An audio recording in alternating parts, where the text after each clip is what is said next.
Les damos a todos y a todas la bienvenida y hoy vamos a tener a la doctora Cecilia Hopp como nuestra expositora. Les voy a presentar a la doctora. La doctora es profesora del Departamento de Derecho Penal y Criminología, perdón, primero, no, está bien, es profesora del Departamento de Derecho Penal y Criminología de la UBA. Es profesora de posgrado en la UBA, es profesora de posgrado en la Universidad Torcuato Di Tella, en la Universidad de Bolonia y en la Universidad de Río Negro. Es codirectora del proyecto de investigación de doctrina penal feminista en la UBA. Es investigadora de la Universidad Autónoma de Madrid sobre violencia de género en las altas cortes latinoamericanas. Integra la red de profesores de derecho y la red de académicos y académicas latinoamericanas y americanos del derecho, más conocido como Red Alas. Creo, Cecilia, que con esta presentación hemos dicho bastantes de las cosas. Además, ha publicado gran cantidad de artículos, pero creo que con Más esto, que suficiente, muchas gracias. listo. Toda la Estas palabra es cuestiones son tuya. más una formalidad, Formal. estas cosas se pueden ver por internet. Además, a mí me da un poco de vergüenza las presentaciones así, así que bueno, muchísimas gracias, No, a vos. Gabriela. Bueno, arranco entonces. Bueno, Sí, señora. muchísimas gracias por la invitación a estar acá compartiendo algunas ideas. Bueno, una parte, lo que voy a exponer hoy tiene que ver con mi investigación para mi tesis doctoral, que, bueno, tiene que ver con la criminalización de las madres por delitos de omisión contra sus hijas e hijos. La verdad es que me pone muy contenta la enorme cantidad de gente que está entrando al Zoom y bueno, espero que sea un tema interesante.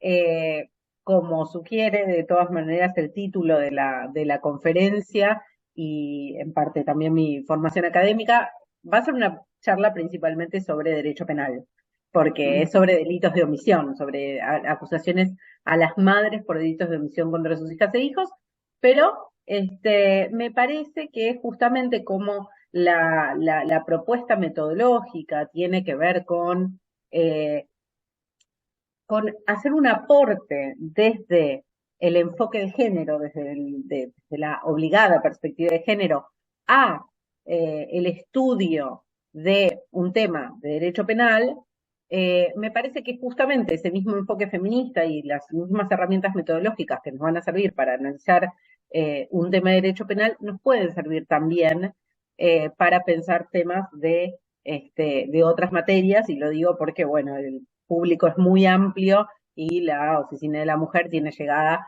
a toda la jurisdicción, con lo cual me imagino que puede haber público de distintos fueros, digamos. Entonces, eh, yo voy a hacer una presentación, voy a hablar un rato y después, para mí es importante y a mí me gustaría mucho y los invito a que después tengamos una conversación y en ese sentido siéntanse libres de también plantear cuestiones que por ahí la presentación mía les haga pensar en otras cosas. Y en ese sentido, como sugiere también el título, la otra parte del título, lo que vamos a pensar, o digamos, lo que trae la parte del enfoque de género tiene que ver con pensar cómo la maternidad afecta a, eh, a, a la forma en que las mujeres, a la posición social de las mujeres en términos generales, pero a la forma en que las mujeres son tratadas por el derecho, en este caso por los tribunales, ¿no? Entonces, como les digo, esto, digamos, pensar cómo influye la maternidad en la aplicación del derecho penal, de todas maneras nos puede servir también para pensar, bueno, qué pasa en un ámbito civil, qué pasa en un ámbito laboral, etcétera. Y creo que, bueno, inmediatamente las cabezas de todas las personas que están acá van a ponerse van a darse cuenta de cómo la maternidad influye también, digamos, no solamente en la posibilidad de que una madre sea acusada por no proteger a, a, por no proteger debidamente a sus hijos e hijas, sino en otros ámbitos. De hecho, la tesis doctoral en el primer capítulo habla de temas de derecho civil, de derecho laboral, de derechos civiles y políticos, con lo cual, digamos, podemos conectar, digamos, las ideas o la literatura feminista sobre maternidad con un montón de temas de derecho, o prácticamente con todas las ramas del derecho. Así que después de esta breve introducción, arranco con el PowerPoint, que es la presentación que tenía preparada para hoy. Entonces, arrancamos. El objetivo de esta conversación es, bueno, estudiar las reglas básicas o discutir las reglas básicas de aplicación de los delitos de omisión. ¿Por qué? Porque, digamos, si bien acá me imagino que la enorme mayoría del público son abogados y abogadas, bueno, justamente como no todos y todas van a hacer de penal, viene bien hacer un repaso por las reglas básicas de aplicación de los delitos de omisión y porque además el tema de delitos de omisión es un tema un poco abandonado en la formación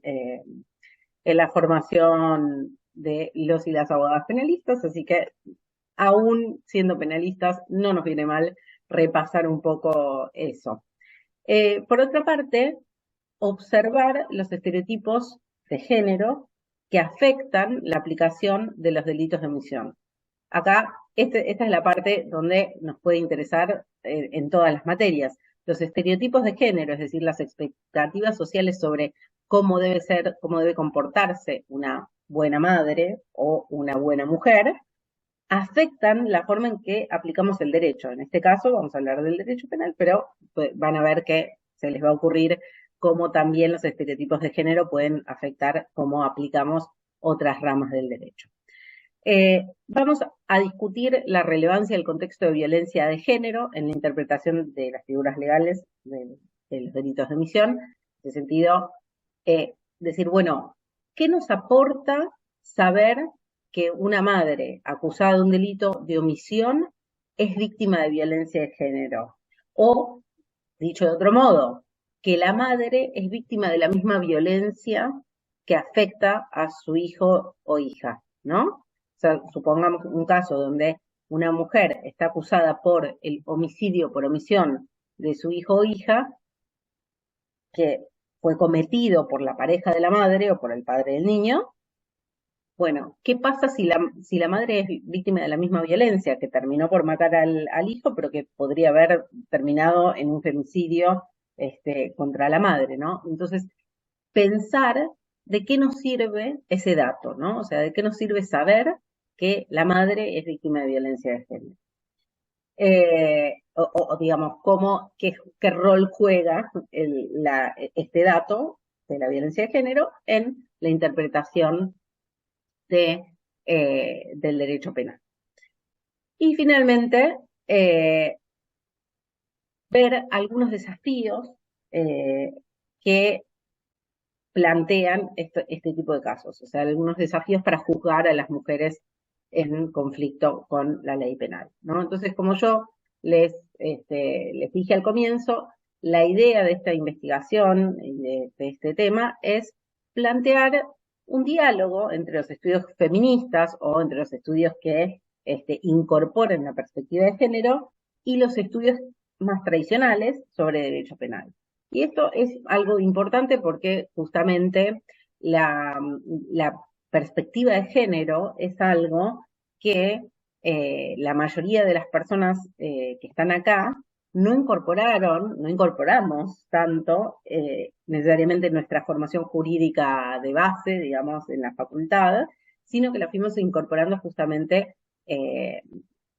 cuando al trabajar y más bien en los últimos años. Entonces, esta idea de poner en diálogo lo que, digamos, lo que aportan los estudios feministas o los estudios sobre género a la interpretación del derecho, en particular el derecho penal, es un diálogo que, bueno, que viene bien. ¿Por qué? Porque nos ayuda justamente a mejorar la forma o a replantearnos quizás la forma en que estamos trabajando en casos que involucran, por ejemplo, mujeres en conflicto con la ley penal, ¿no? Y en ese sentido, hay que recordar, creo que esto ya lo sabemos, pero me parece que es importante como tenerlo en claro, eh, lo que planteamos cuando decimos que hay que incorporar la perspectiva de género al estudio del derecho, a la aplicación del derecho, al trabajo judicial, lo que estamos diciendo es que lo que tenemos que hacer es aplicar de manera igualitaria la ley. O sea, no crear reglas ad hoc o reglas nuevas, sino simplemente aplicar bien el derecho. Y como es aplicar bien el derecho, aplicarlo de manera igualitaria, sin discriminación, en definitiva.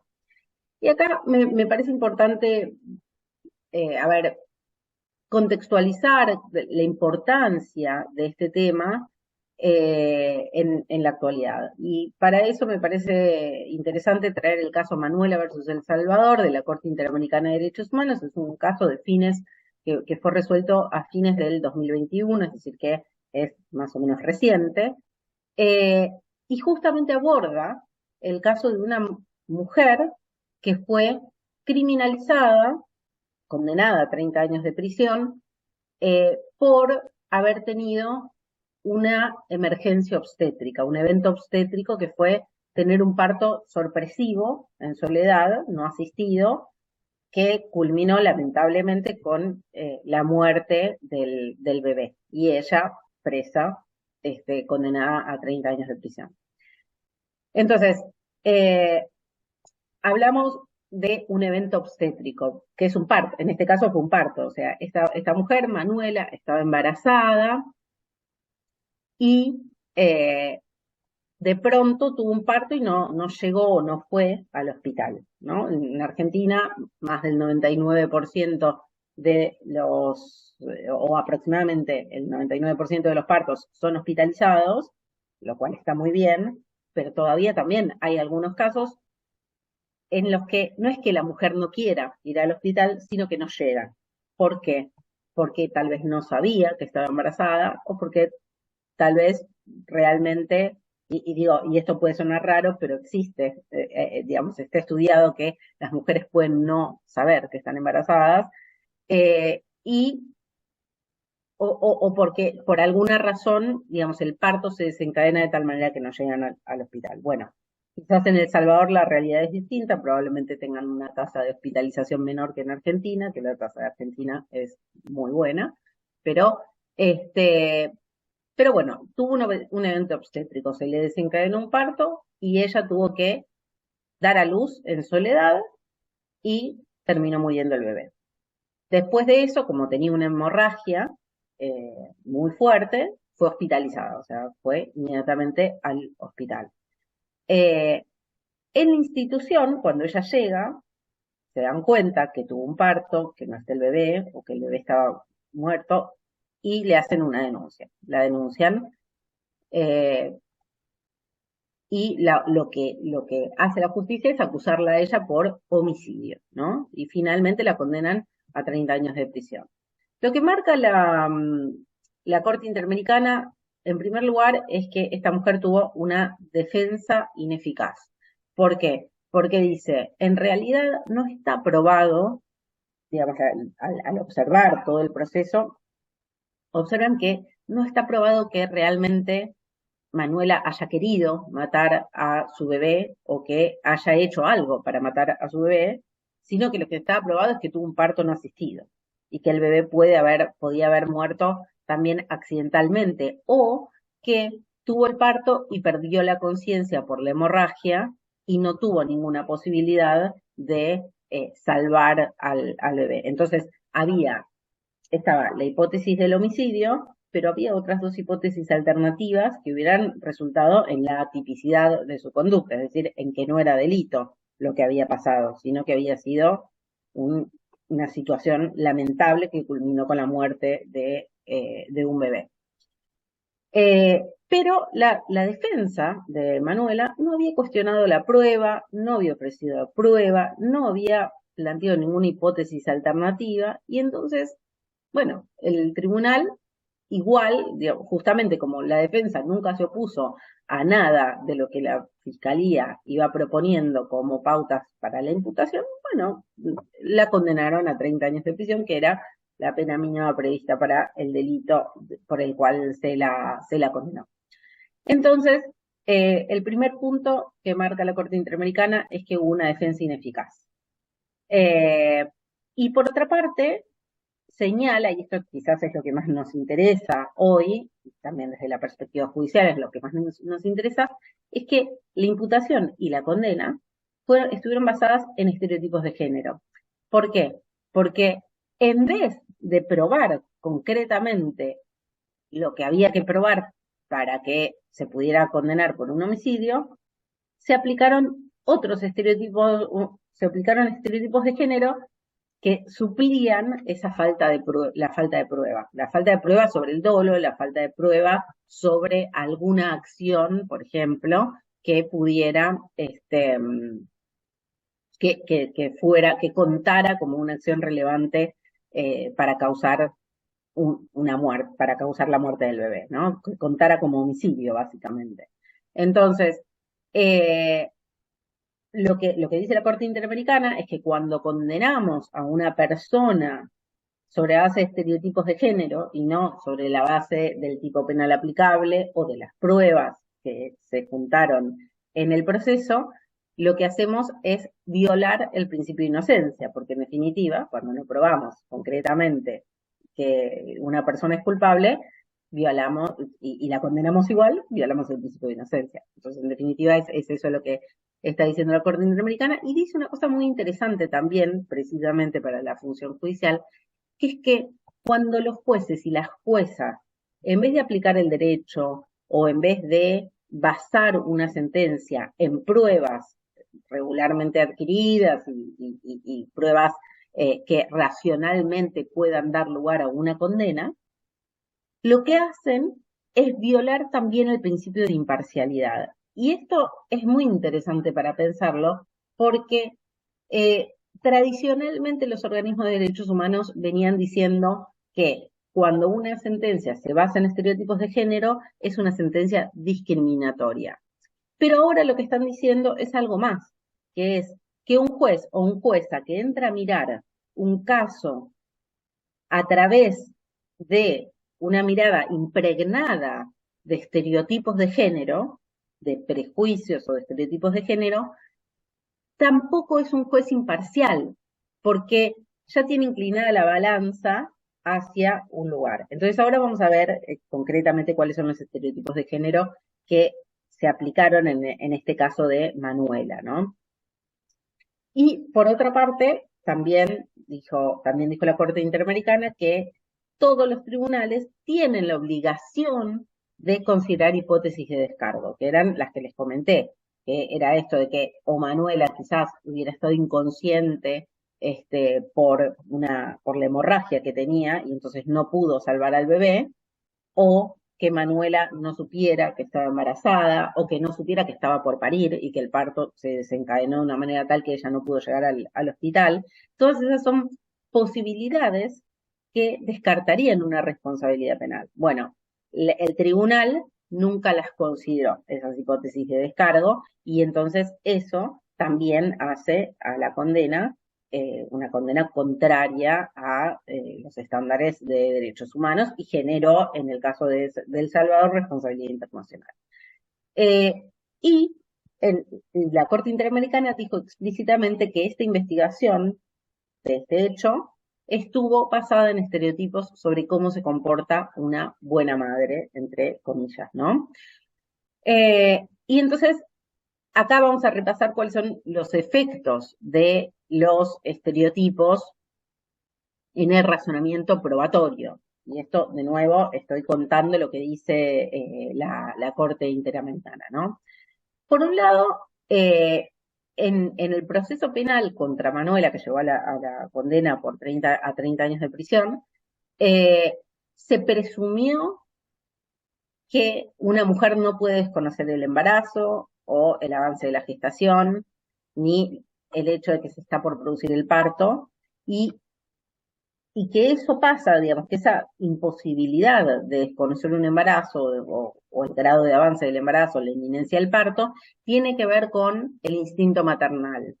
porque una madre siempre va a tener un instinto de protección y entonces siempre va a poder percibir los cambios, los signos en su cuerpo que indican que está embarazada o que está por parir, ¿no? Bueno, eso, la literatura médica y psiquiátrica prueba, digamos, tiene desarrollado, tiene estudiado que eso, bueno, no en todos los casos es cierto, que la mayoría de las mujeres saben que están embarazadas y que saben que están por parir, pero no todas, y es más, no todas tienen panza, hay, digamos, una serie de situaciones que pueden no, a ver, no coincidir con el estereotipo de género o no coincidir con la expectativa social o con lo que es más habitual ver cuando una mujer está embarazada a punto de parir, ¿no? Por otra parte, también en el razonamiento probatorio en el que se basó la condena de Manuela, había consideraciones sobre la moralidad sexual. El tribunal dijo que Manuela estaba embarazada a pesar de que su marido estaba, digamos, de que ella ya había perdido contacto con el marido. Y que entonces, en la sentencia se considera que Manuela había quedado embarazada producto de una infidelidad marital. Y que entonces, probablemente, digamos, de eso se infería que Manuela debía querer ocultar su embarazo y el producto de la deshonra. Si a alguien le suena eso, bueno, el propósito de ocultar la deshonra era uno de los motivos por los cuales se atenuaba la pena por infanticidio, que es precisamente este tipo de situaciones.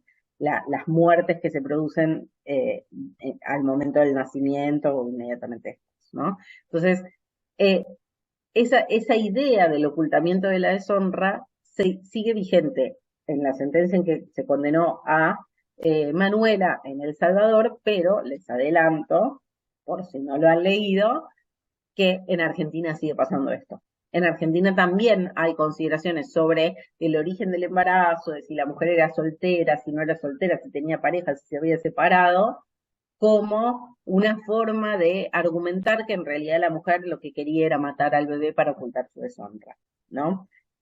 Porque sí, también hay casos en Argentina donde se condena a mujeres por eventos obstétricos que culminan en la muerte del bebé. Entonces, la sentencia también consideró o mencionó la posibilidad de que Manuela hubiera estado desangrándose o inconsciente y dijo, pero aún así, eso no la excusa. Y cuando llegamos a esos niveles de exigencia, es decir, una mujer que se está desangrando o que está inconsciente, de todas maneras, no puede excusarse en cuanto a su rol maternal, su deber de proteger y de salvar a su hijo, bueno, evidentemente le estamos exigiendo algo distinto que lo que le exigimos a cualquier otra persona, porque el estado de inconsciencia absoluto es, es un motivo de falta de acción en el Código Penal. Entonces, evidentemente, a esta madre, a esta mujer que acababa de parir y que evidentemente tenía una hemorragia, le estaban pidiendo algo distinto que lo que se le pide al resto de la ciudadanía, ¿no?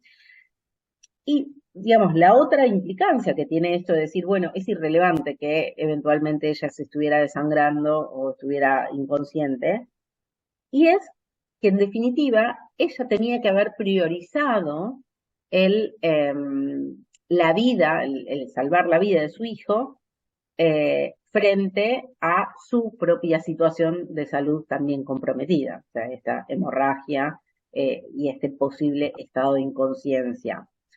Eh, entonces, bueno, de nuevo, el derecho no le pide a ninguna persona que sacrifique su propia vida, salvo a las madres cuando tienen que salvar a sus hijos e hijas. Bueno, eso no está bien en un derecho penal limitado, liberal, como solemos describirlo quienes nos dedicamos al derecho penal.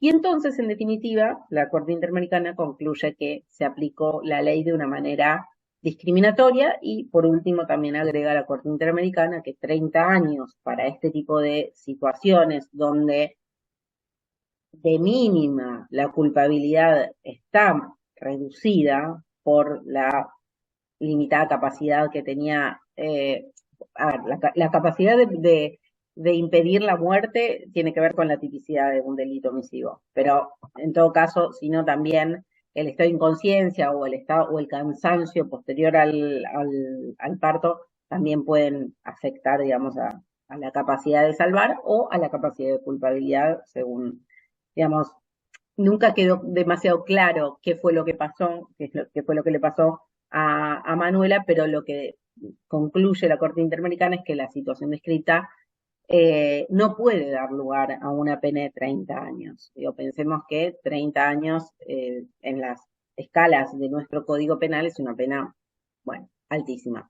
De todas maneras es una pena por homicidio también, pero bueno, lo que consideran en alguna medida ponen en discusión la derogación justamente de la atenuación de la atenuación de la pena por infanticidio. Pero bueno, ese es un tema que hoy no vamos a discutir porque no es el centro de esta presentación. Entonces, volviendo o quizás empezando a describir lo que es mi investigación respecto de las maternidades enjuiciadas, eh, la hipótesis de la investigación es que en Argentina también se aplica erróneamente la ley porque los criterios tradicionales de imputación penal para los delitos de omisión son reemplazados o son desplazados por estereotipos de género vinculados a cómo debe ser una buena madre. Y agrego también acá que incluso también algunas reglas del debido proceso legal o del debido proceso penal también son desplazadas por necesidades político-criminales de reafirmar o necesidades político-ideológicas de reafirmar que una madre siempre tiene que ser capaz de proteger a su hijo o hija. Y entonces la hipótesis, que así descrita, es un argumento de discriminación. ¿Por qué? Porque cuando en vez de aplicar la ley aplicamos estereotipos, o en vez de condenar sobre la base de pruebas, condenamos sobre la base de estereotipos, o en vez de condenar conforme a las reglas de un debido proceso penal, con defensa, con una acusación precisa, con todas las reglas que tiene que tener una condena penal, un proceso penal que dé legitimidad a una condena, en vez de aplicar esas reglas procesales y esas garantías, aplicamos los estereotipos de género, ¿no? Entonces, bueno, si hacemos esto, si aplicamos los estereotipos de género en vez de la ley, eso da lugar a una sentencia discriminatoria. Y acá me parece muy importante aclarar a qué me refiero cuando hablo de discriminación. No estamos hablando, en este caso, de normas escritas de un código civil o un código penal que discrimine o que tenga normas desiguales en función del género. No, no es una discriminación formal. Tampoco se trata de intenciones discriminatorias de jueces, fiscales que intervengan en causas en las que se acusa a una mujer por un delito de omisión contra sus hijos e hijas. Se trata de una discriminación por el resultado de la aplicación de las normas, que digamos, los organismos de derechos humanos dicen, no hace falta que la ley discrimine abiertamente. Cuando interpretamos las leyes o cuando aplicamos las leyes, generamos un resultado diferencial según el género, por ejemplo, eso también es una sentencia discriminatoria. Eso también es una instancia de discriminación. Entonces, por ese motivo, estamos pensando en discriminación por el resultado de la aplicación del derecho. Y en ese sentido, la discriminación pasa por ejemplo, cómo integramos las categorías jurídicas, en este caso las del derecho penal, y cómo las integramos con concepciones precisamente desiguales sobre el rol de madres y padres. ¿A qué viene esto? Un, un delito de omisión, todos los delitos de omisión, tienen que ver con el incumplimiento de un deber jurídico derivado de la posición de garante de la madre, por ejemplo. Entonces, cuando yo defino qué implica o qué obligaciones incluye esta posición de garante de la madre, del padre o de otros garantes, cuando yo defino eso, yo lo hago, por ejemplo, de acuerdo con las normas que regulan la parentalidad en el Código Civil. Y cuando yo voy a ver el Código Civil es igualitario en realidad, o sea, no dice cosas diferentes para mamás y papás. Lo que pasa es que cuando yo en una sentencia individualizo hasta dónde llegan los deberes de la mamá y hasta dónde llegan los deberes de otros garantes y hasta dónde llegan los deberes jurídicos de los papás, si yo establezco estándares diferentes para mamá y para papá, o para garante mamá o garante de otra índole, ahí lo que estoy haciendo es tener una interpretación diferencial, una interpretación discriminatoria de el deber jurídico que da lugar a esta responsabilidad penal. Es decir, cuando yo defino, o sea, para atribuir responsabilidad a una madre o un padre por un delito de omisión, yo tengo que definir qué exige, qué deberes jurídicos incluyen la parentalidad. Ahora, si yo la parentalidad la defino de manera más exigente para las mamás que para los papás, estoy dictando una sentencia discriminatoria.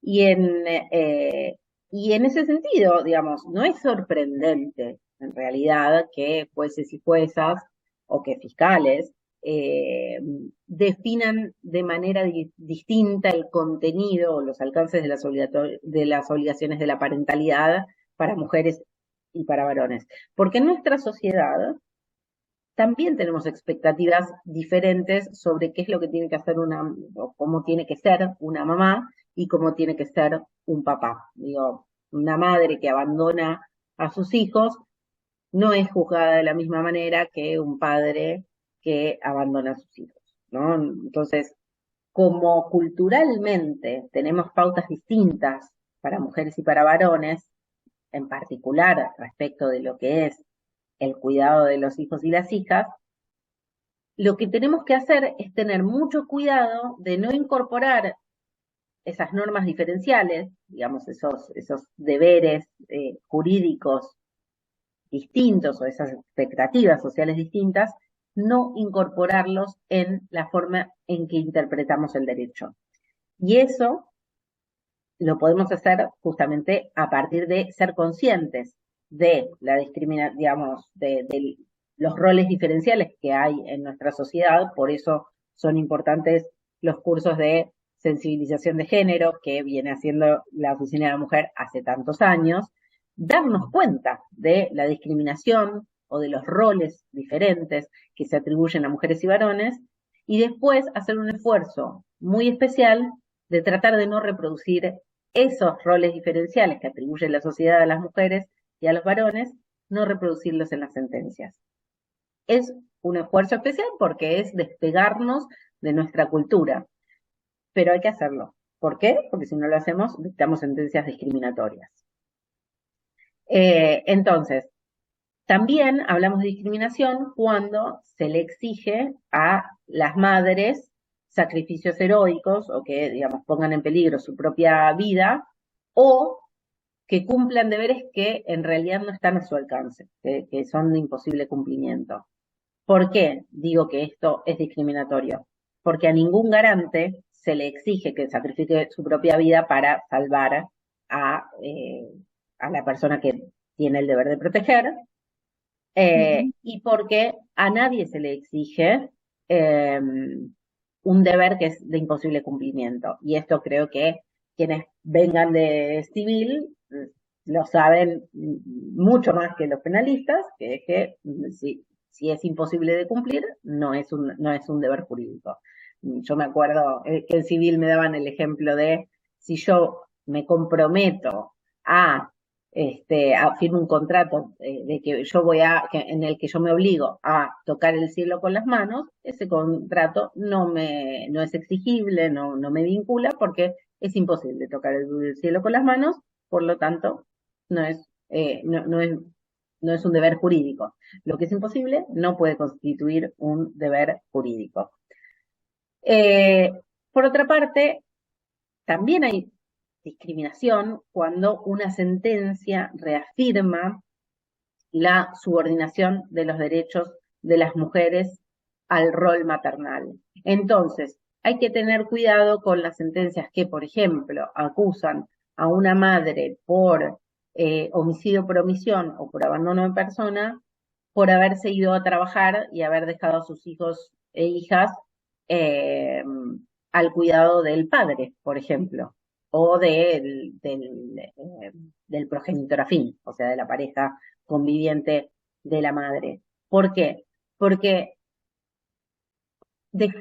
porque irse a trabajar es un derecho que tiene la mujer, de la misma manera que tiene derecho a irse a estudiar y a realizar todas las actividades que puede realizar una ciudadana, un ciudadano.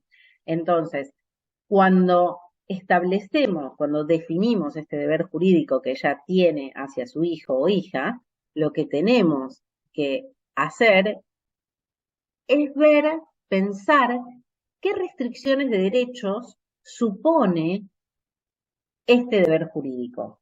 Entonces, hay sentencias en las que se condenó, por ejemplo, en mi investigación tengo una sentencia en la que se condenó a una madre adolescente que tenía 17 años eh, por homicidio por omisión de su hija, porque el padre de la bebita la sacudió cuando ella estaba en el colegio.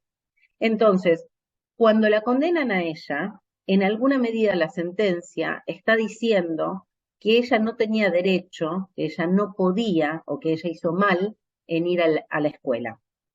Hay otra sentencia en la que se discutía una imputación a una mujer por homicidio por omisión porque se había ido a bañar y estuvo 10 minutos bañándose y en esos 10 minutos el papá del bebé sacudió al bebé y lo terminó matando. Entonces ella estuvo acusada por homicidio por omisión por bañarse. Entonces, lo que tenemos que pensar es qué implica, ¿no? Porque, eh, ¿cómo puede ser que una madre no pueda bañarse?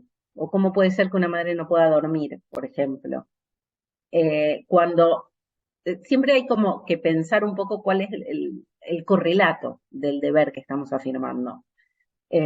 Y si es demasiado o si niega derechos básicos como a bañarse, a dormir, a estudiar, bueno, hay que ver si realmente el deber tiene que tener ese alcance. Entonces,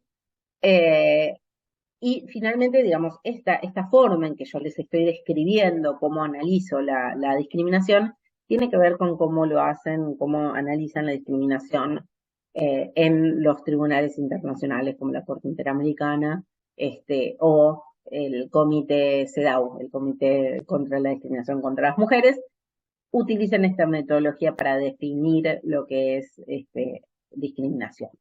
Entonces, cuando un estereotipo restringe los derechos humanos de una persona o de un grupo, estamos ante una instancia de discriminación. Entonces, para resumir, digamos, los estereotipos de género que yo identifico más frecuentemente en las sentencias respecto de las madres, respecto de acusaciones por delitos de omisión a las madres, son la madre que todo lo puede, o sea, la mamá que siempre va a ser capaz de proteger a su hijo o su hija. Entonces, digamos, en los delitos de omisión, la capacidad de proteger o de impedir el daño es uno de los requisitos fundamentales de la imputación. Pero muchas veces las sentencias dan por sentado que la madre podía proteger o podía impedir o podía evitar que se produjera el resultado, y no lo argumentan ni lo prueban, ¿no? Entonces hay lo que hay detrás, cuando no hay un argumento sobre que la madre podía proteger o podía impedir, lo que tenemos es un estereotipo, o sea, en vez de probar los requisitos legales para poder imputar o poder condenar por un delito de omisión, lo que tenemos es, en definitiva, la aplicación del estereotipo de la madre que todo lo puede.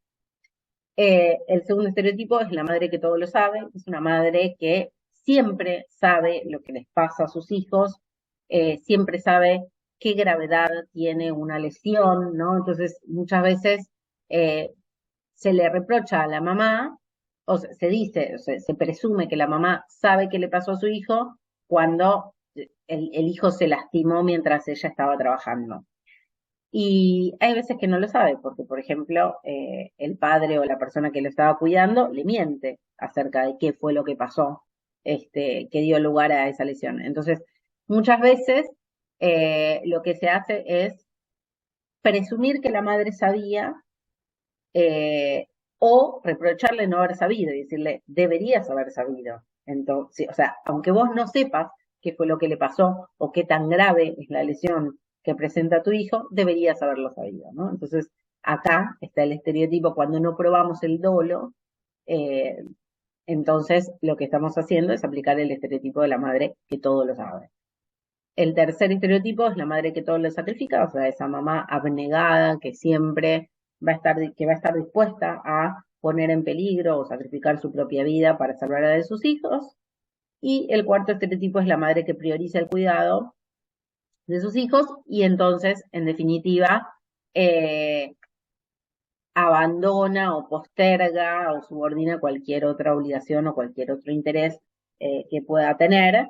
Y en ese sentido, digamos, esto tiene mucho que ver con justamente la madre que no delega el cuidado de los hijos. O sea, siempre hay una expectativa de que la mamá sea la que está cuidando a los hijos y que también justamente por ese motivo, porque hay una presunción o una expectativa de que la mamá siempre esté con sus hijos, por eso mismo también se presume que ella sabe todo lo que les pasó.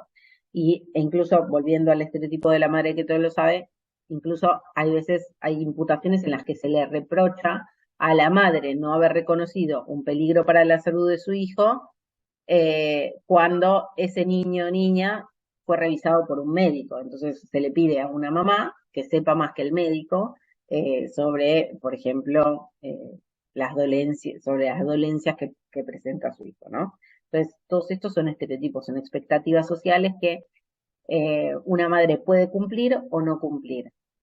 Pero en este caso, justamente lo que pasa con la criminalización de las madres es que muchas veces hay madres que no logran llegar a alcanzar esos ideales de buena madre y entonces terminan siendo condenadas penalmente por no cumplir con esas expectativas que son sociales y que son de orden moral. Y en ese sentido, bueno, cada cual puede tener sus convicciones digamos, yo conozco muchísimas mamás y papás que te dicen sin ninguna duda, sin dudarlo, eh, que sacrificarían su propia vida por salvar la de sus hijos, pero eso el derecho no lo puede exigir. Eso el derecho no lo exige. Eso ya forma parte de la moralidad y bueno, cada cual hace lo que le parece de acuerdo a sus pautas morales, pero el derecho no puede exigir que una persona sacrifique su propia vida. Por lo menos no el derecho penal, ¿no? O sea, seguro que el derecho penal no. Entonces, bueno, esta tesis, esta investigación, incursiona mucho en el estudio de la dogmática de los delitos de omisión, que son las reglas, en definitiva, por las cuales aplicamos los delitos de omisión. Y la metodología o la forma de estudio es contrastar las reglas que establece la doctrina. O sea, la doctrina lo que hace, la teoría del delito, lo que hace es tratar de racionalizar la aplicación del derecho penal en este caso, ¿no? Entonces, contrastar lo que dice la dogmática penal con la forma en que se aplican los delitos de omisión en las sentencias penales. Y en este caso, digamos, la investigación aborda o analiza 50 casos, algunos de ellos a lo largo de distintas instancias jurisdiccionales, ¿no? Entonces, contrastar qué es lo que hacen las fiscalías, qué es lo que hacen, o sea, cómo acusan las fiscalías, cómo condenan los tribunales, contrastar cómo ellos establecen esas reglas, las reglas para aplicar los delitos de omisión, contrastarlos con lo que dice la teoría del delito, con lo que dicen los libros, en definitiva. Y lo que encuentro en mi investigación es que la teoría, ¿no? Estos los libros que intentan guiar a la tarea jurisdiccional o a la tarea de todos los operadores del derecho, es que hay muchas cosas que no define la dogmática penal respecto de, bueno, cuáles son las reglas de aplicación de los delitos de omisión. Y además tenemos una teoría del delito muy abstracta que en lugar de generar, digamos, una aplicación igualitaria del derecho, que es la pretensión de la teoría del delito y es la pretensión de la dogmática jurídica, lo que termina generando es una descontextualización que lleva a la arbitrariedad y, en definitiva, a la aplicación discriminatoria del derecho penal. Entonces vamos a ver algunos ejemplos, ¿no?, de estas insuficiencias de la teoría y los problemas que tiene la jurisprudencia cuando se aproxima a casos relativos justamente a delitos de omisión, a imputaciones por delitos de omisión contra las madres respecto de sus deberes parentales, ¿no? Entonces, respecto de la posición de garante, que es el tema más discutido en derecho penal, la dogmática penal discute mucho, bueno, en qué se basa, o sea, cuál es la fundamentación filosófica de que haya posiciones de garantes, pero no dice mucho, o no dice prácticamente nada la dogmática penal, acerca de en qué condiciones puede una madre o un padre delegar sus deberes. Y la dogmática reconoce que las mamás y los papás pueden delegar sus deberes, pero además sería imposible vivir si no pudieran hacerlo, si no pudieran delegar los deberes, porque si no pueden delegar los deberes, los chicos no pueden ir al colegio, las madres y los padres no pueden trabajar, tienen que estar todo el tiempo cuidando a sus hijos. Entonces, la delegación de deberes se puede. El tema es que como la dogmática penal no dice nada acerca de en qué condiciones se puede delegar, la jurisprudencia no tiene guía. O sea, ¿y qué es lo que termina pasando? Bueno, lo que termina pasando es que, por un lado, cuando falta el papá, cuando no hay un papá en la escena, por ejemplo, porque el niño o niña no está reconocido, o porque el papá no tiene mucho contacto con los hijos, o porque el papá simplemente no convive con los hijos, la jurisprudencia nunca se pregunta acerca de la responsabilidad o acerca de las implicancias de esa ausencia. Las implicancias de la ausencia de un padre son la sobrecarga de deberes para la madre. Es decir, cuando compartimos la parentalidad o la posición de garante entre mamá y papá, o entre dos progenitores, mejor dicho, porque también puede ser mamá, mamá, también puede ser papá, papá, pero cuando se comparte la parentalidad, bueno, los deberes se reparten de alguna manera. En cambio, cuando no hay, cuando solo está la madre a cargo, hay una madre que está muy sobrecargada porque tiene que garantizar el sustento económico, tiene que garantizar el cuidado, tiene que garantizar la alimentación y preservar a los niños de cualquier tipo de riesgo. Entonces, la ausencia de pregunta por el padre pierde de vista que una mamá sola tiene muchos más deberes que una mamá acompañada. Y aparte, también la formulación sobre las reglas de la posición de garante, que se hacen, digamos, obviamente en términos neutros como tiene que ser, finalmente tienen una repercusión discriminatoria precisamente porque la jurisprudencia y la dogmática tampoco se preguntan sobre esta ausencia del papá, sobre la falta de repartición de todos estos deberes de cuidado.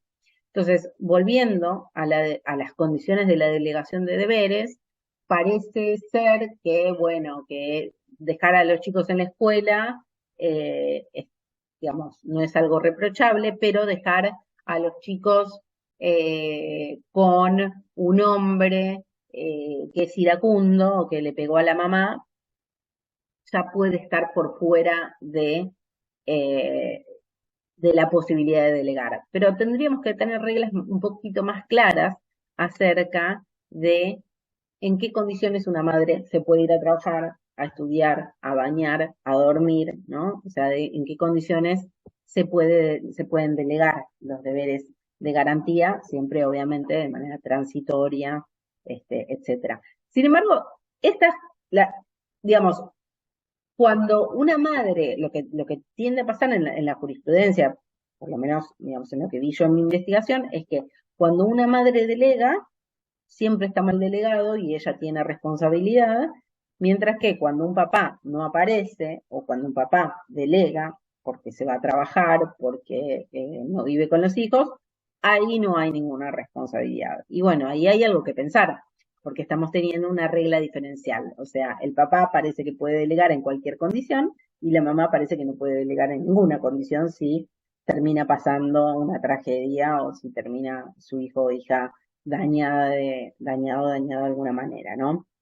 Entonces, de nuevo, esta infracción a los deberes derivados de la parentalidad eh, se definen, estos deberes derivados de la parentalidad se definen de una manera profundamente atravesada por las pautas de género. Para que haya un delito de omisión también tiene que haber una situación típica, o sea, un peligro, ¿no?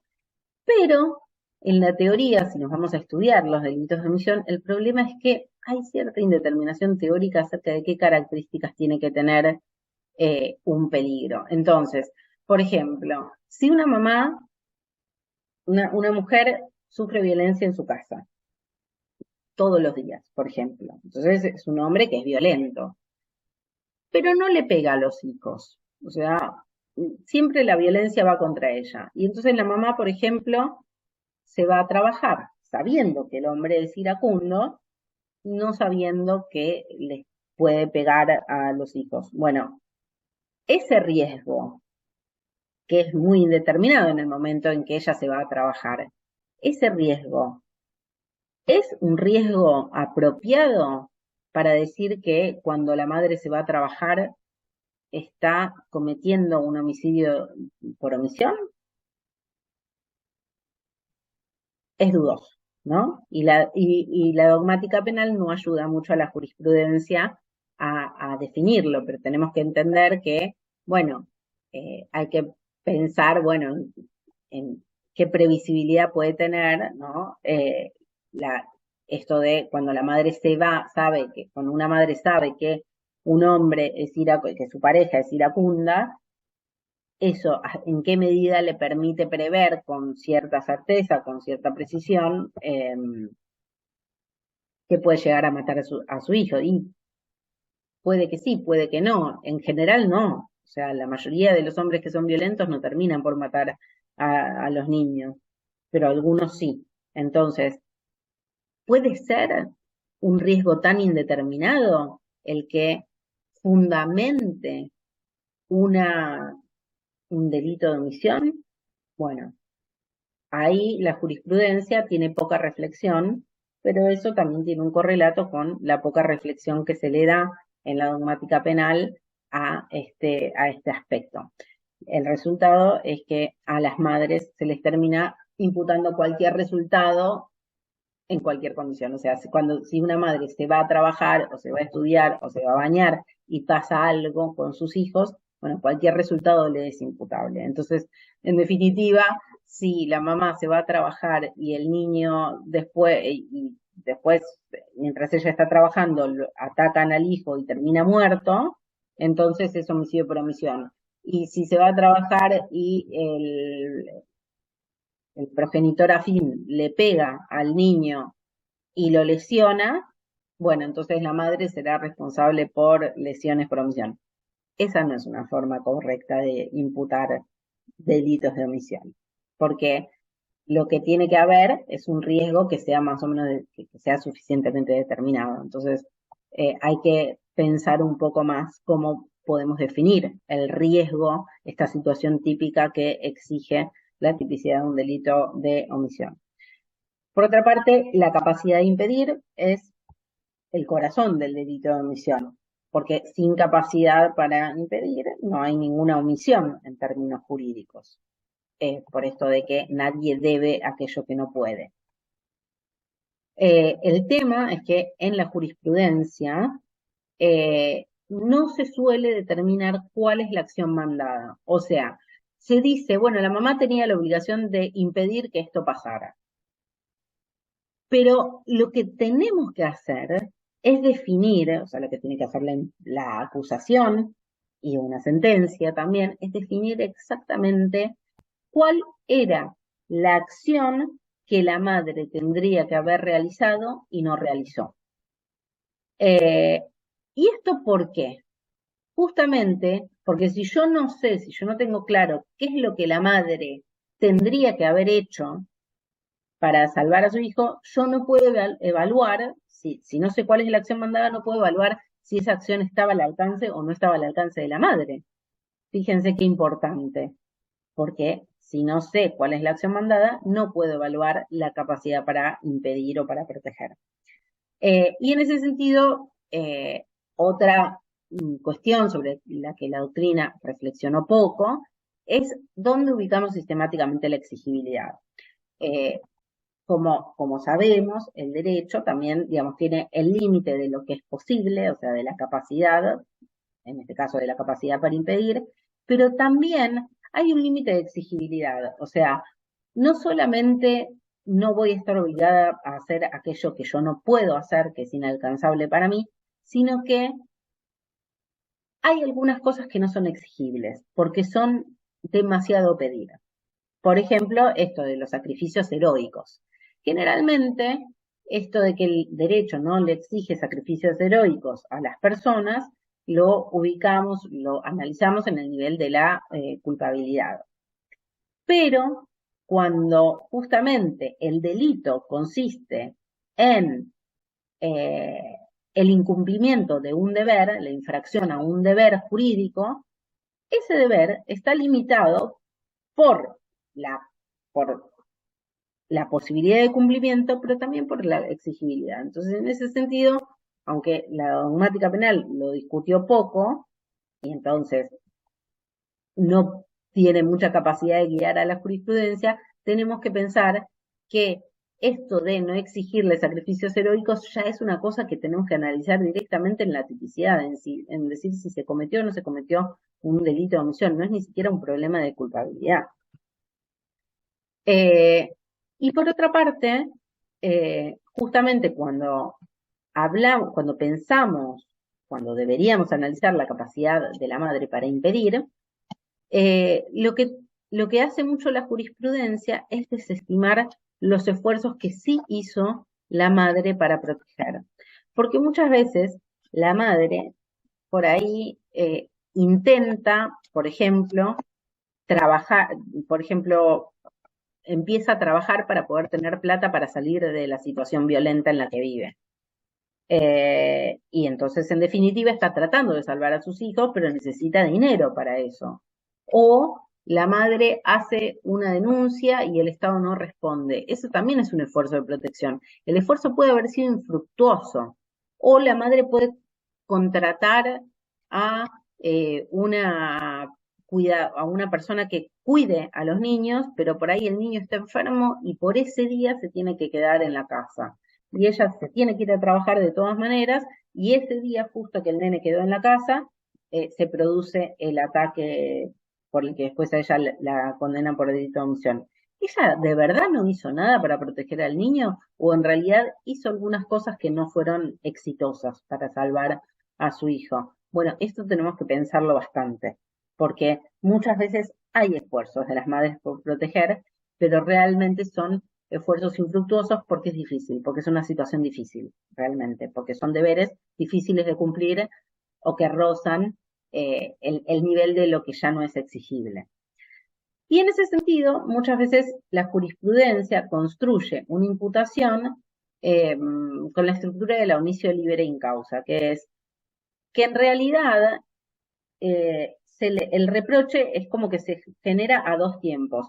Por un lado, se dice, la mamá sabía que había un peligro porque sabía que el hombre, que su marido era iracundo, que era violento. Ese peligro es un peligro indeterminado.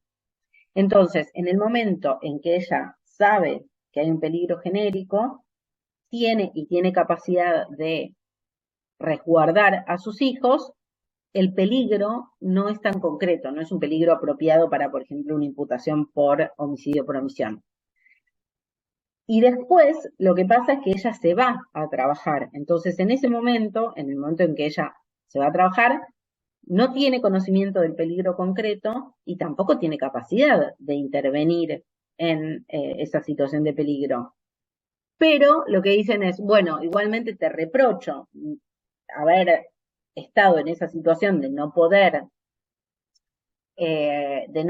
salvar a tu hijo, porque en otro momento vos te diste cuenta de que esta situación podría llegar a suceder.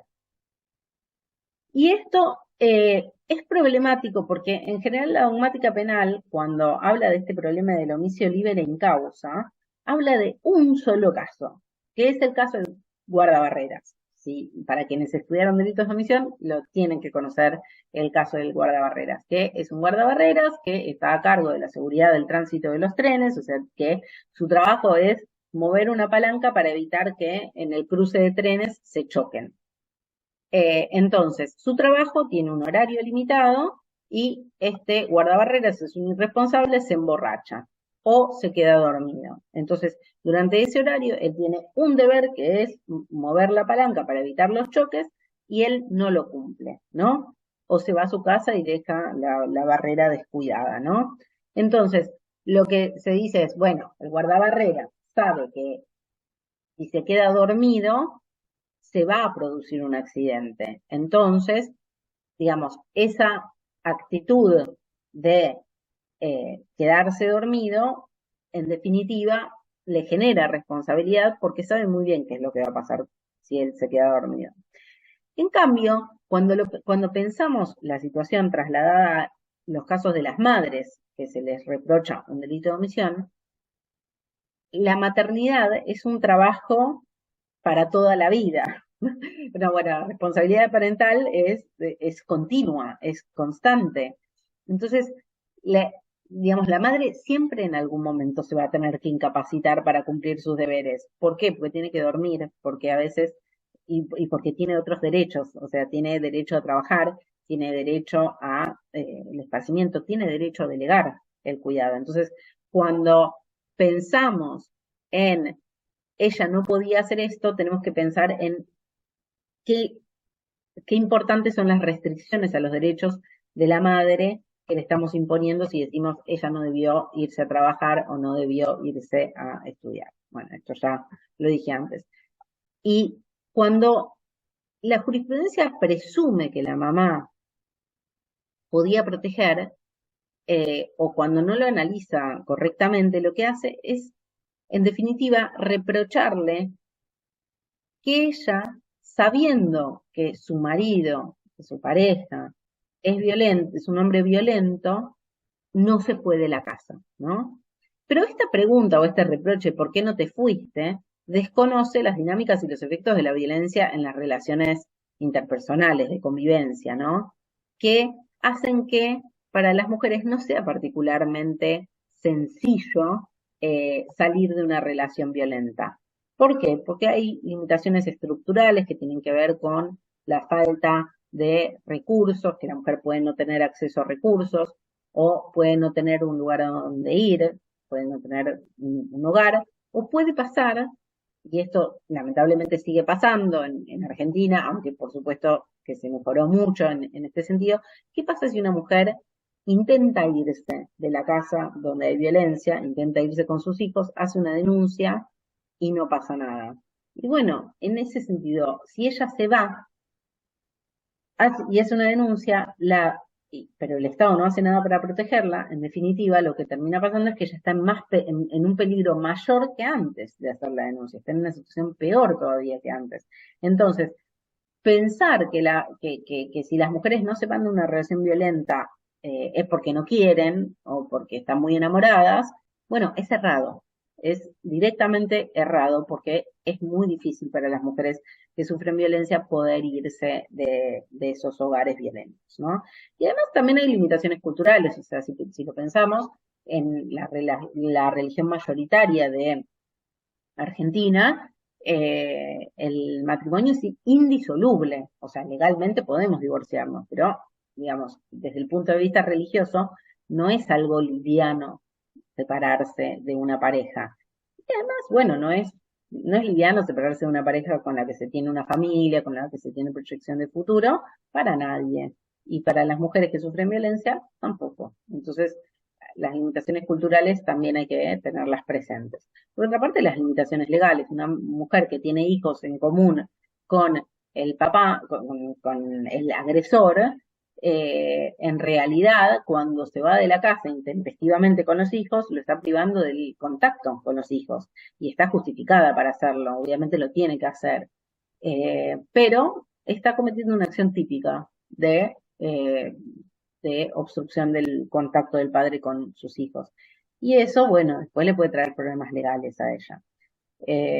O le puede traer problemas en una discusión, en un juicio por los cuidados de los hijos, digamos. Hay cuestiones legales que hacen que para la mujer no sea del todo sencillo justamente irse de la casa que comparte con el padre de sus hijos. Y además también hay muchos casos donde una mujer puede no tener fuerza suficiente para poder interceder o impedir el daño o la agresión hacia sus hijos. En cuanto al dolo, al tipo subjetivo, sí, Sí. sí, Andar redondeando porque si no, nos quedamos sin periodo de preguntas. sí, efectivamente. Perdón, me No, no, extendí no, mucho, no. soy de No, hablar mucho. Gracias, muchas gracias. Entonces, en cuanto al dolo y la previsibilidad, ya algo dijimos, pero siempre se presume que las madres saben cuál es el peligro o se les reprocha no haber sabido. Y también pasa en muchos casos que quizás una maestra ya se dio cuenta de que el niño está en peligro o un juzgado ya está interviniendo en la familia, o sea, órganos especializados en protección de la niñez conocen la situación de violencia y aún así no han sabido intervenir. Entonces eso nos da la pauta de que la mujer puede no prever que el peligro es tan grande como para generar una situación fatal como un homicidio, ¿no? Entonces, muchas veces lo que pasa es que digamos, la conducta de la mujer, lo máximo que podemos decir es que evalúe de manera descuidada los riesgos o las acciones para proteger. O sea que ella podría haber evaluado mejor la situación y prever aquello que no pudo prever, que no tuvo previsto del riesgo, ¿no? Entonces, lo que se exige a las mujeres es indagar un poco más, como tendrías que haberle preguntado más a tu hijo qué era lo que le pasaba, si le pegaron, qué fue lo que le pasó. Y en este sentido, por ejemplo, si una mamá vio que el hijo fue a la plaza con el padre y apareció con un chichón tremendo, bueno, le pueden decir, y se cayó en la plaza. Entonces, la pregunta es, con una sola lesión, ¿alcanza para decir que la mamá tenía que haber evaluado de forma más cuidadosa? Si después el padre vuelve a golpear al hijo y termina matándolo, bueno, ahí hay también que pensar acerca de qué exige la responsabilidad por eh, imprudencia. Finalmente, vamos terminando con la antijuricidad. Muchas veces las mujeres que sufren violencia están amenazadas eh, si te vas o si me denuncias, te mato o mato a tus hijos, ¿no? En estas situaciones hay una colisión de riesgos, que es, si se va, corre el peligro de que el agresor la mate o mate a los hijos. Y si se queda, también es peligroso. Entonces, ex ante, no podemos saber cuál es el peligro más grave, ¿no? Entonces, a la mujer se le genera también esta colisión de deberes, o sea, tiene el deber de irse para proteger a los hijos, pero también tiene el deber de quedarse, porque hay una amenaza de que los va a matar si se va. Entonces, hay que tener en cuenta que eso da lugar a la causa de justificación, que es el estado de necesidad, ¿no? Y finalmente, ahora sí, ya voy terminando, en la culpabilidad no se suele analizar el miedo insuperable que afecta justamente a la reprochabilidad, los efectos de la violencia habitual, los efectos psicológicos debilitantes y las dinámicas del círculo de la violencia. Hasta acá llego, me quedaban algunas cositas, pero en definitiva, para concluir, lo que vemos a partir de esta investigación es que los estándares normativos y procesales están en cuestión, o sea que, digamos, los casos se resuelven de maneras diferentes. Hay condenas a prisión perpetua de las mujeres acusadas por delitos de omisión contra sus hijos, pero también hay absoluciones, o hay condenas y después se revocan esas condenas en la instancia recursiva, pero hay imputaciones y hay muchas dudas acerca de cómo debería funcionar el derecho en estos contextos. Entonces, la teoría es todavía insuficiente para guiar a la jurisprudencia, y un problema muy grave que se encuentra en la jurisprudencia es que la descontextualización, o sea, esta falta de consideración de contextos de violencia o de vulnerabilidad en los que viven las mujeres, habilitan una aplicación discriminatoria del derecho. Y entonces, ¿qué es lo que le aporta el feminismo a la dogmática penal? La enseñanza de que los casos en particular nos pueden ayudar a repensar o a ver cuáles son los problemas de las reglas generales. Y que también tenemos que ver qué pasa en la práctica, qué problemas tenemos en la práctica para repensar la teoría y generar justamente una constante dialéctica entre esto, lo particular y lo general, lo práctico y lo teórico. Hasta acá llega la presentación, muchas gracias, y podemos responder preguntas, comentarios y conversar. Muchísimas Yo ya gracias, que me puedo quedar hasta más de las 4:30 de la tarde. Muchísimas gracias. Bueno, empezamos con la ronda de preguntas. La primera, ¿cuál podría ser, en términos legales, la acción tomada por la madre sin que luego el padre le represente un problema legal por llevarse los niños o cualquier situación de abandono que pudiera invocar? A ver si comprendí bien la pregunta. A ver, ¿qué es lo que tiene que hacer una madre? Bueno, esto también siempre depende de la interpretación de los tribunales, ¿no? ¿Qué es lo que tendría que haber hecho? O sea, siempre cuando estamos hablando de una causa de justificación, por ejemplo, en este caso de privar al padre del contacto con sus hijos, una tiene que actuar y después atenerse a lo que interprete la fiscalía, lo que interprete el juzgado, de si está bien o no está bien, cómo evaluamos la situación. O sea que, bueno, garantías no hay.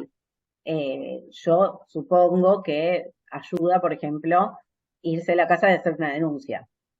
Eso, por ejemplo, podría ser una buena acción para resguardarse, sí documentar, o sea, en la medida, todavía esta situación obviamente mejoró mucho en los últimos años, en gran medida gracias a las capacitaciones de la Oficina de la Mujer y a la existencia de la Oficina de Violencia Doméstica, que está desde 2006 en Buenos Aires, y en algunas otras provincias también aparecieron oficinas de violencia doméstica que cumplen esta función de tomar denuncias y, digamos, aportar, documentar bien las lesiones, la situación, o sea, que lo que podamos acreditar de esa situación que justifica esa privación de contacto nos va a servir para después discutir, para poder plantear justamente que estaba justificada la madre al momento de decidir irse y privar de contacto al padre. ¿Lograron sacar a Manuela de prisión? En realidad alguien la contestó y es que Manuela se murió, ¿verdad? Sí, sí. O la otra parte del caso era que además a Manuela, justamente porque solo se prestó atención al hecho de que ella a la acusación de que ella hubiera matado al hijo, no se prestó atención a que ella en ese momento en que termina internada por este parto no asistido, tenía un cáncer que Mm. avanzó rápidamente y cuando estuvo presa tampoco recibió atención médica, así que terminó muriendo. Pero bueno, hubo una declaración de que se violaron sus derechos, eso fue todo lo que pudo hacer la Corte Interamericana. Yo coincido, perdón, yo conozco una señora que amamantaba a su hijita y seguía con sus periodos y estaba embarazada y no lo sabía porque no sentía nada fuera de lo normal y ahora tiene su panza a la vista. Jamás sería su culpa si le pasaba algo en esos 3 meses porque en su cuerpo era todo normal. Y ese es un caso de desconocimiento del embarazo. Ujú. Sí, digamos, hay casos en los que esto de seguir teniendo menstruación y de que no crezca la panza y de no reconocer los signos de embarazo, puede durar todo el embarazo, o sea, puede llegar a término un embarazo en esas condiciones. No es lo más común, pero puede pasar, digamos, la literatura médica lo describe, que esto puede pasar, y entonces, claro, el problema de esas situaciones es que termina desencadenándose un parto y la mujer no entiende nada, no sabe qué pasó. Y entonces ahí es donde aparecen estos casos, que hay varios en Argentina. Hay un estudio específico que hicieron Natalia Saralegui, María Lina Carrera y Gloria Orregollos en el libro Dicen que tuve un bebé, y en el segundo libro de las tres autoras, Entra una paciente, sale una denuncia, donde describen justamente este tipo de situaciones y bueno, y cómo el Poder Judicial trata estos casos. En el primer libro, el Poder Judicial, en el segundo libro, el sistema de salud. Puede pasar. Y bueno, por eso, si puede pasar los primeros 3 meses, en algunos casos también pasa durante todo el embarazo. ¿Cómo se llama el libro que escribió respecto al tema? Maternidades enjuiciadas y delitos de omisión. Es de Didot y salió este año. Bien. Mi pregunta está relacionada con la interdisciplina en el sistema penal. Si bien los informes socioambientales no son vinculantes, piensa que le dan la suficiente importancia a su contenido porque en ellos se contextualiza la situación de las mujeres entrevistadas y de las personas en general y se mencionan estrategias que han ido buscando y cómo resultaron. Cómo resultaron. No es propiamente una pregunta, pero Bueno, pero sí podemos aportar, digamos, por lo sí. menos de lo que es mi investigación, es ¿Mm? que esa clase de informes o digamos, sí, de información que se puede aportar de distintas disciplinas, puede ser un material probatorio muy importante. Y bueno, hoy no llegamos a hablar de eso, pero pasa mucho esto que mencioné en el caso de Manuela, que las defensas no saben qué hacer para defender a las mujeres que están en estas situaciones tan incomprensibles para nuestra cultura, como por ejemplo no saber que están embarazadas, o Mm. situaciones en donde una madre no pudo defender a su hijo de una situación de violencia o de una situación incluso de desnutrición. Entonces, en esos casos, aportar información desde la antropología, desde la psicología, desde ya, por supuesto, eh, o incluso desde los estudios de género, mediante o un testigo experto, puede aportar muchísima contextualización y muchísima información muy valiosa para que para dejar ingresar narrativas distintas al juicio. Y en eso hay un capítulo de la investigación en la que yo hablo de la abogacía feminista que genera una defensa eficaz de las mujeres en este tipo de situaciones de estar acusadas por un delito de omisión contra sus hijos e hijas. ¿Por qué? Porque primero, obviamente, necesitamos una defensa con perspectiva de género, o sea, una defensa que no diga, hay un caso muy famoso en Argentina de Tucumán, el caso Belén, que seguramente lo conocerán, que es muy Mm. parecido al caso de Manuela, o sea, es ese mismo tipo de situación que ella desconocía que estaba embarazada. Ella tuvo en el juicio una defensa totalmente ineficaz, que no se dio cuenta que la investigación era un desastre, que estaba todo mal investigado y que no estaba aprobado el homicidio, ni siquiera estaba aprobado que el bebé que encontraron fuera un bebé parido por Belén. Entonces, tras que las pruebas eran una catástrofe y que había nulidades, además, la defensa lo único que había hecho en el juicio era decir, bueno, sí, mi defendida, la verdad es que hizo algo aberrante, algo muy terrible, pero en realidad era incapaz de culpabilidad porque estaba en estado puerperal. Eso no es una defensa, ni, no es una defensa eficaz, pero además lo que hace es reforzar los estereotipos de género de que solo una mujer loca puede no saber que está embarazada o puede no saber o puede no dar su propia vida para salvar a su hijo. Y entonces, en definitiva, esta defensa refuerza los estereotipos de género. ¿Qué es lo que tiene que hacer una defensa con perspectiva de género? Aportar pruebas, porque justamente tiene que en algún punto ir en contra de la corriente de la cultura, o sea, tratar de desarmar, de marcar cuáles son los estereotipos, supone poder identificarlos y poder deconstruirlos, poder dar otros argumentos o mostrar cómo las reglas de la experiencia, el sentido común, un sentido común no discriminatorio, tendrían que llevar a una conclusión distinta que la que está firmando, por ejemplo, la Fiscalía. Eso es una defensa eficaz. Pero en ese sentido, me parece que los juicios, y esto está en el libro, los juicios, las defensas tienen que tener una posición muy activa de poder traer información de calidad que aporte también justamente esto, la interdisciplina, pericias con perspectiva de género, porque también hay pericias que están en estos procesos que dicen la madre trata de descargar su responsabilidad en el padre. No, bueno, pero si el padre mató al hijo y no tenemos del todo claro que ella realmente tenga que ser responsable, la pericia es la que ya está juzgando en definitiva. Entonces tenemos muchas pericias que también reafirman estos estereotipos de género porque que también afectan a la psicología, a la psiquiatría, afectan a todas las disciplinas estos estereotipos de género. Entonces, hay que tener cuidado también con este material que puede ser pericial o que puede ser testigo experto, que es algo parecido a la pericia, que nos puede traer mucho contexto y nos puede ayudar a interpretar de una manera distinta los hechos o las actitudes de una mujer distinta a cómo lo interpretaríamos conforme al sentido común atravesado por estereotipos discriminatorios. Así que sí, es una muy buena, es un muy buen recurso tratar de traer la interdisciplina.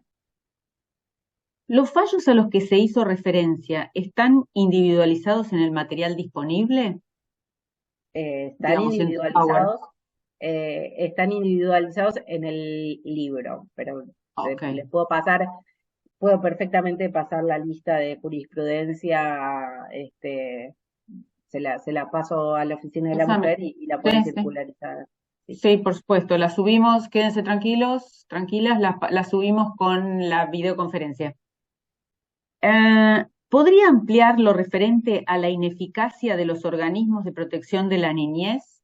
Gracias. Sí, sí, en mi investigación de los casos, digamos, hay distintos tipos de casos. Básicamente, hay de los 59 son casos de partos no asistidos, como el de Manuela, y el resto, los 41 restantes, son casos de una madre acusada por no proteger a su hijo o hija ya, ya nacido, digamos, o sea, más en el rol de cuidado, ¿no? De no haber protegido cuando ya está encargada de la maternidad después del parto, digamos.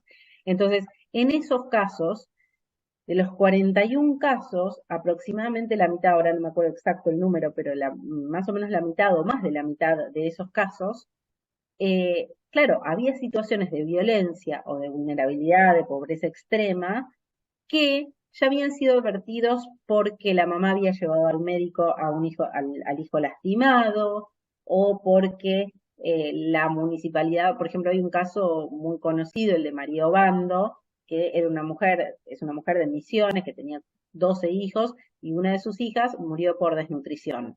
la municipalidad ella vivía en un paraje muy aislado, no tenía acceso al hospital, y uno de sus problemas para poder llevar a la hija al hospital era que no tenía 10 pesos para el colectivo, para llevarla. Entonces, en ese caso, eh, unos días antes de que muriera la nena, la habían visto unos médicos que mandaba la municipalidad para verificar si los chicos se vacunaban, cómo estaban, etcétera. María había llevado a la nena a esos médicos de la municipalidad y le dijeron, esta nena está muy mal, tenés que llevarla al hospital. Y María no tenía los 10 pesos. Entonces, tardó unos días en conseguir los 10 pesos y la estaba llevando y se murió en el camino la nena. Entonces, ese caso es médicos, municipalidad que tienen recursos y que ven a una mamá analfabeta desbordada por la situación con una hija en estado de desnutrición crítico y no pueden llamar a una ambulancia en vez de decirle a la mamá, encárgate vos de ver cómo haces para llevar a tu nena enferma al hospital que queda no sé cuántos kilómetros. O sea, esa situación. Y después hay otros casos que sí, que son muy preocupantes. El caso, por ejemplo, que les comenté de la madre adolescente, eh, era cuando la nena era muy chiquitita, o sea, tenía como un mes de vida, hubo un primer episodio de violencia. La nena estuvo internada e interviene el organismo administrativo de protección de niños, niñas y adolescentes. Y entonces ahí determinan que hay una situación de, bueno, interpretan la situación como, bueno, padres medio que son muy jóvenes, son adolescentes, y entonces papá y mamá adolescentes necesitan supervisión, no están del todo preparados para el cuidado infantil. Ok, entonces lo mandan a vivir, o sea, quedan en que se van a ir a vivir con la abuela de la mamá, o sea, se van a ir el papá de la nena, la mamá de la nena y la bebita, se van a ir a lo de la abuela de la mamá de la bebé. Entonces, que ahí está la abuela y otros dos tíos adultos. Entonces siempre iban a estar supervisados. Y no sé, una semana después, no me acuerdo cuántos días, pero más o menos poco tiempo después, de que vuelven a la casa con supuesta supervisión de este Consejo de Niños, Niñas y Adolescentes de la Ciudad de Buenos Aires, la mamá se va a la escuela y el papá vuelve a sacudir a la nena y esta vez sí la lleva al hospital, pero termina muriendo, porque obviamente agrava una situación que ya estaba mal de antes. Entonces, eh, este consejo evaluó un riesgo.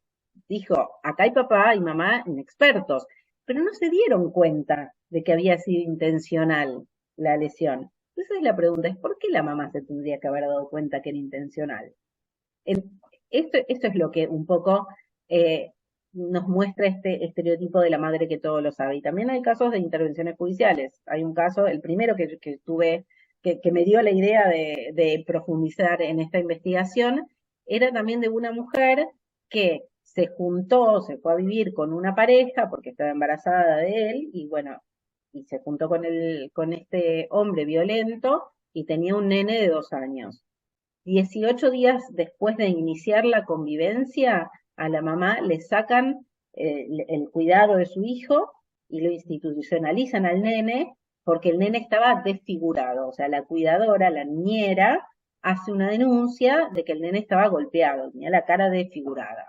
Le sacan al nene durante un año, la mujer va al juzgado una y otra vez, se somete a todas las pruebas, lo visita al nene, hace todo para recuperar el contacto y la convivencia con su hijo, y finalmente, cuando un año después, que ella ya había dado a luz a un hermanito, o sea que tenía un bebito de 2 meses, trae de vuelta a vivir al nene a su casa con el agresor, que el agresor no había ido muchas veces al juzgado para que lo evaluaran, aunque se sabía que era el hombre el que le había pegado, y le devolvieron al nene así, sin ningún tipo de resguardo. Había incluso informes psicológicos respecto del hombre que indicaban que podía volver a agredir.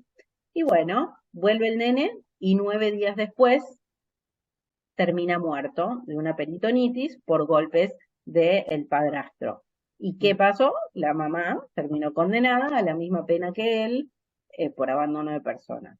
Entonces, Acá tenemos un juzgado de familia que evalúa, que está interviniendo en esta familia y no se da cuenta de que es absolutamente peligroso devolver ese nene a esa familia.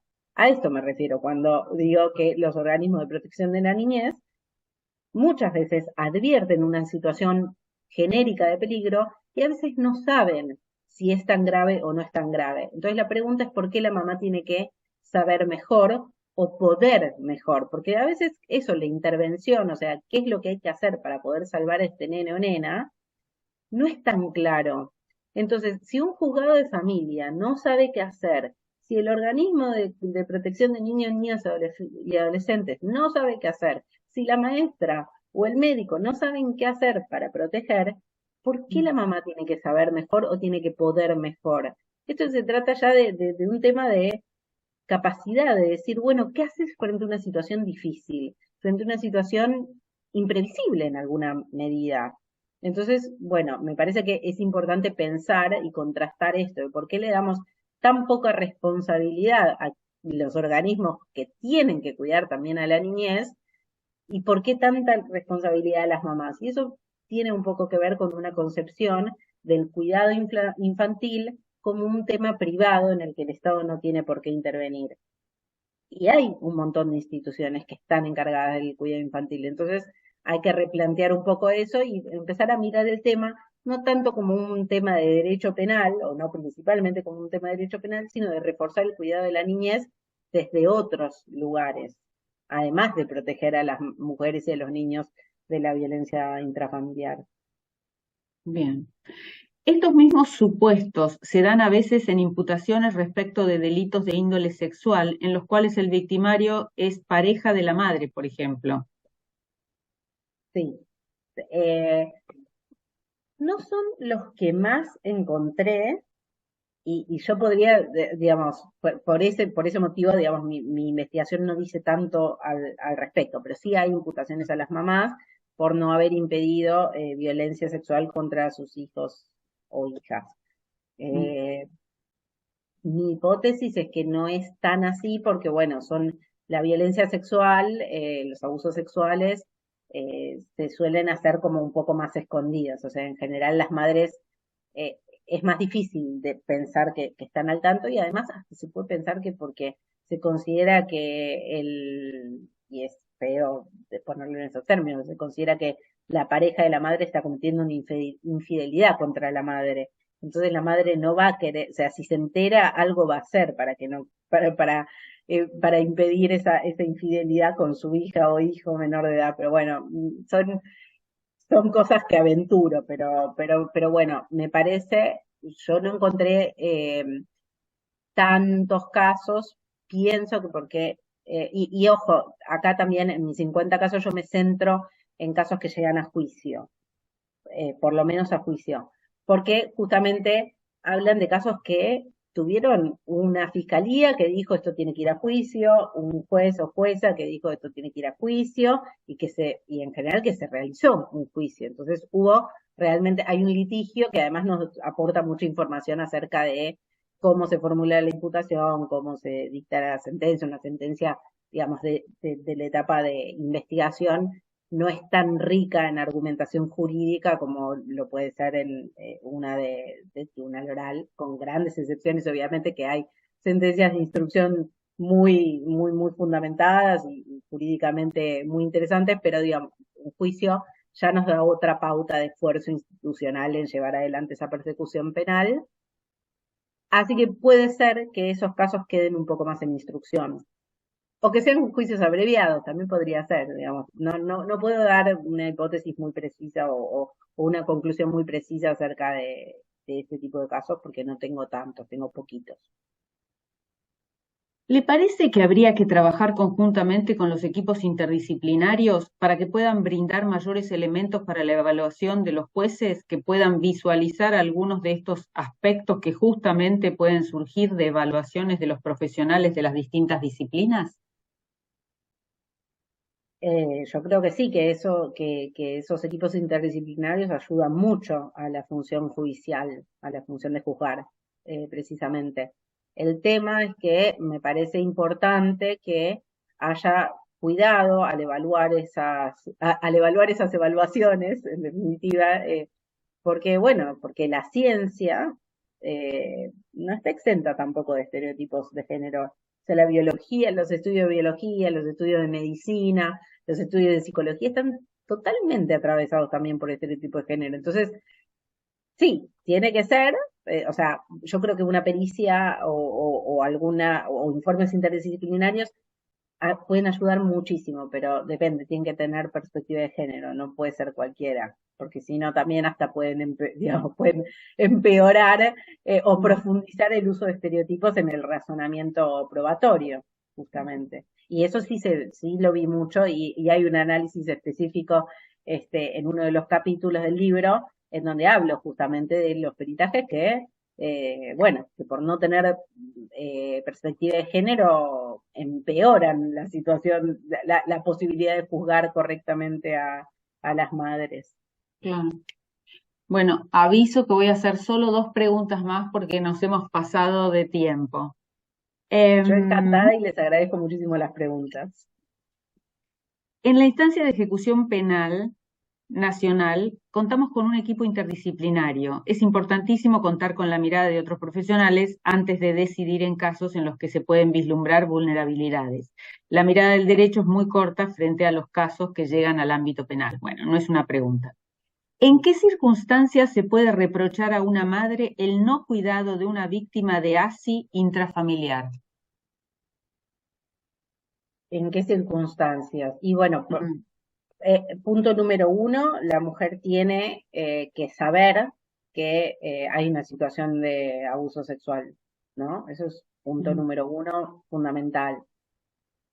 Punto número dos, hay que ver en qué situación está la mujer, o sea, porque también, o sea, la mujer tiene que tener la capacidad de eh, poder hacer una denuncia, o sea, no tiene que estar amenazada de, bueno, si me denuncias te mato, también hay que, digamos, tendríamos que ver si esa mujer también es víctima de violencia de género, si tiene recursos económicos, o sea, todas las limitaciones que yo mencioné a la capacidad de proteger aplican también al análisis de la responsabilidad eh, por la omisión justamente de intervenir en una situación de abuso sexual infantil.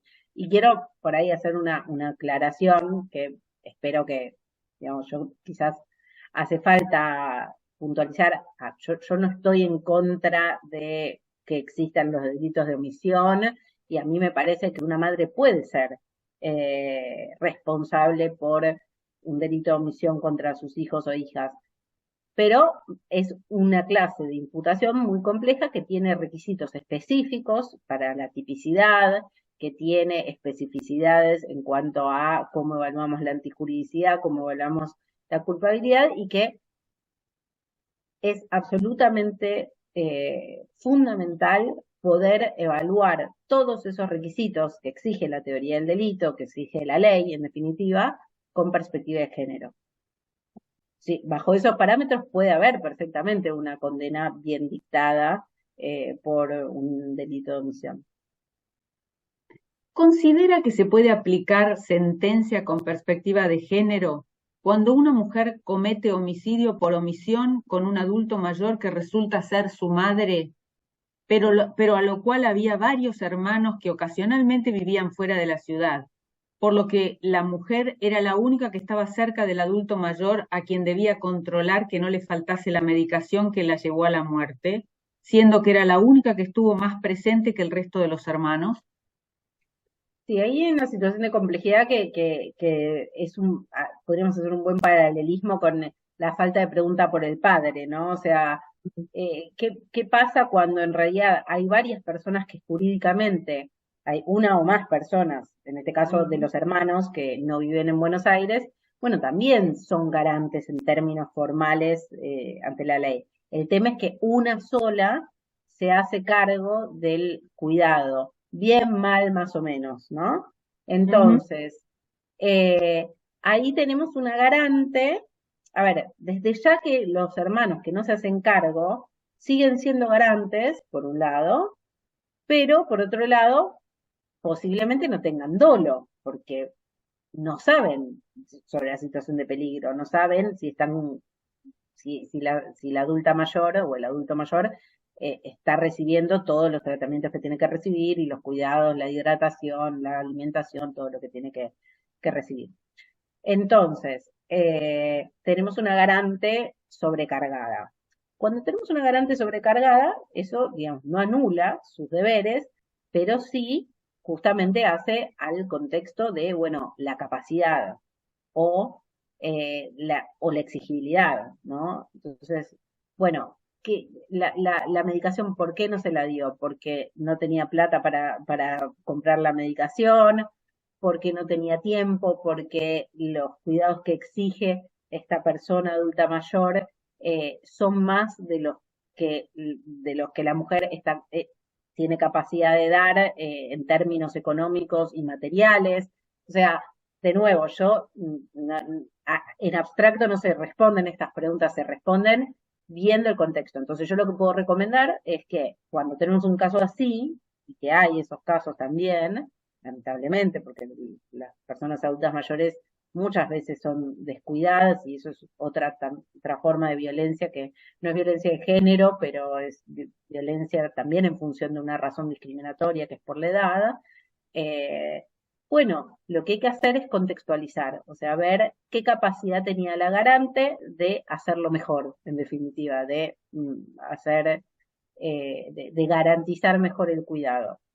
Entonces, bueno, digamos, si lo que faltó es la medicación, ¿qué es? ¿Que se olvidó o que no se la quiso dar porque quería que se muera, porque está cansada Cargar. de Mm. cuidarla? Y bueno, ahí si a propósito no le da la medicación porque quiere heredarla o porque está harta de cuidarla, y ahí sí podemos hablar de un delito de omisión, de un homicidio por omisión eventualmente, y podemos hasta afirmar y reconocer, como dice la dogmática penal, que hay casos en los que se puede equiparar la gravedad de la omisión a al hecho de matar. O sea, que decir, dejar de darle la medicación sabiendo que eso le va a causar la muerte es tan grave como matarla, o cuenta como matarla. Sí, digamos, en ese caso perfectamente puede haber. Pero sí es muy importante pensar en esas sobrecargas.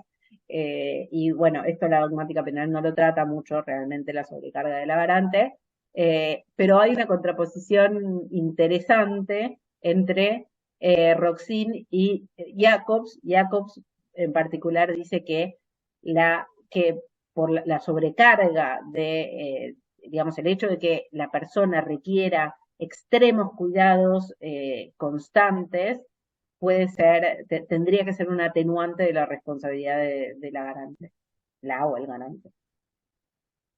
Bien, con esto vamos a dar por terminado el día de hoy. Creo que ya les aclaramos porque hubo varias preguntas sobre esto. Toda la videoconferencia va a ser subida a la página de la oficina con todo lo que nos mande Cecilia sobre jurisprudencia, etcétera, que pidieron algunos otros. Bueno, Cecilia, la verdad, muchísimas, muchísimas gracias. eh, y muchas gracias a todos por participar. Nos vemos el mes que viene, a la misma Muchas hora. gracias. Chao. Chao, buenas tardes.